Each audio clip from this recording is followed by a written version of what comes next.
Le sujet, c'était finalement l'impact acoustique de l'automobile en milieu urbain. Et l'objectif, c'était de présenter les avancements d'un groupe de travail que j'ai le plaisir d'animer au sein de la SIA, qui a réfléchi finalement sur, en particulier, les réglementations qui s'appliquent à l'automobile et leur pertinence ou leur impact potentiel sur les véritables problématiques de nuisances acoustiques actuelles. Les sévérisations de cette norme, nous on considère qu'il faut le bien souligner, n'est pas très efficace par rapport à la problématique du bruit urbain de nos concitoyens et elle n'est pas du tout cohérente avec les autres méthodologies qui sont utilisées sur le même sujet.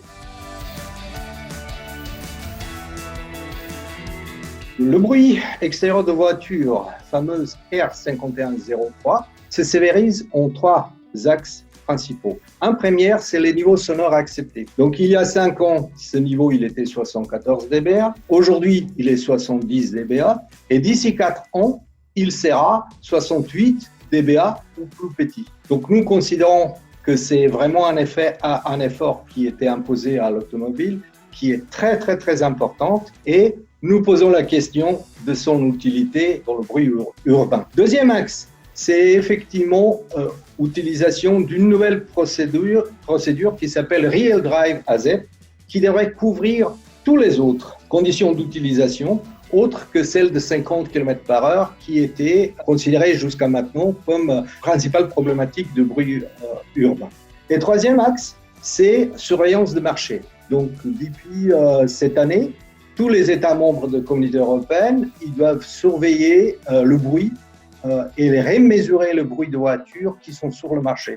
Donc, ça pose tout un tas de questions de conformité de voitures choisies, de pièces de réchange et de leur conformité dans la voiture qui était choisie à être mesurée, aussi les problématiques de kilométrage, d'âge de voiture, tout ça, ce qui n'est pas précisément décrit dans la réglementation actuelle.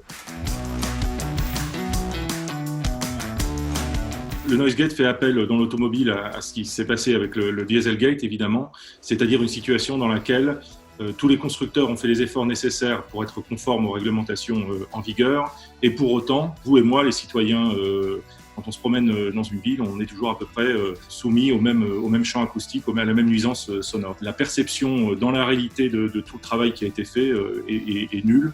Ou très très faible. Et donc on peut redouter qu'il y ait encore une sévérisation, une demande de sévérisation des lois dans une spirale qui devient complètement inefficace. Effectivement, l'électrification a un impact non négligeable dans tout ça, ce qui est acoustique et vibration. Dans l'imaginaire de notre client, voiture électrique, c'est une voiture silencieuse. Donc les attentes par rapport à confort acoustique sont énormes. Et en conséquence, le travail qu'un ingénieur d'acoustique et vibration devrait faire au niveau de voiture est d'autant plus important et d'autant plus exigeant.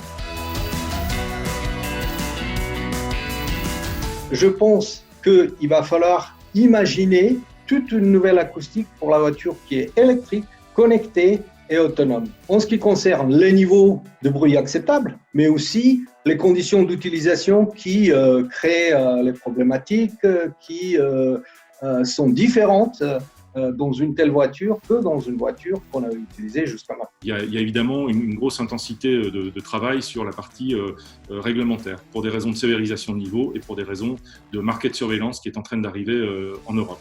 Ça, c'est un premier enjeu. Le deuxième, et qui est, à mon sens, encore plus important que la compliance réglementaire, c'est l'aspect vie à bord, bien-être à bord, et la contribution de l'acoustique à cette expérience client en habitacle automobile.